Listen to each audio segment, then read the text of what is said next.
পোলা হুম, এক মায়ের খুব ভালোবাসে, হুম, দুনিয়ায় আর কিছু চায় না, ওই মায়া ছাড়া। আচ্ছা। কিন্তু মায়া পোলাডারে পছন্দ করে না। ওহো। অনেক চেষ্টার পর মায়া সে পোলাডারে কইল যে ঠিক আছে, হ্যাঁ, আমি তোমারে ভালোবাসতে পারি, হ্যাঁ। আমার একটা জিনিস এনে দিতে হবে। কি রে? পোলাটা তখন কইল যে তোমারে পাওয়ার লিগা আমি দুনিয়ার যে কোনো জায়গা থেকে যে কোনো জিনিস এনে দিতে পারি। হ্যাঁ, হ্যাঁ। মায়েরা তখন কইল তুমি তোমার মায়ের কইলজাটা আমার আইনা দাও। কি কি মনে হয় না? কি গল্প শোনালি দিদু?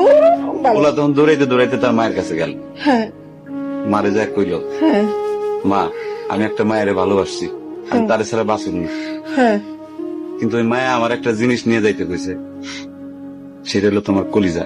তুমি যদি তোমার কলিজাটা আমার দাও, ওই মায়াটা কলিজাটা পাইলে আমার ভালোবাসবে। মা তখন কইল তুই আমার একমাত্র বুকের ধন, তোর সুখের জন্য আমি সবকিছু করতে পারবো। পরে মা বুকটা ফাইরা কলিজাটা বাইর করে পোলার হাতে দিল। আহারে মা। পোলাটা কলিজাটা হাতে পাইয়া যে কি খুশি, মা দৌড়াইতেছে দৌড়াইতেছে দৌড়াইতেছে, দৌড়াইতে দৌড়াইতে হঠাৎ রাস্তার মধ্যে উষ্টা খাইয়া পড়ে গেছে। হাতের কলিজাটা হাতের থেকে ছুইটা রাস্তার মধ্যে পড়ছে। তখন মায়ের কলিজাটা কইতেছে ব্যথা পাইছো বাজান?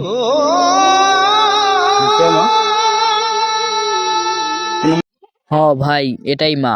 মার সাথে এই দুনিয়াতে কারো তুলনা হয় না।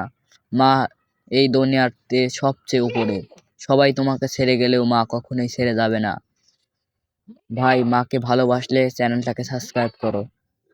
দেখি কয়জন মাকে ভালোবাসে। আমি জানি সবাই করে দেবে, কারণ সবাই মাকে ভালোবাসে।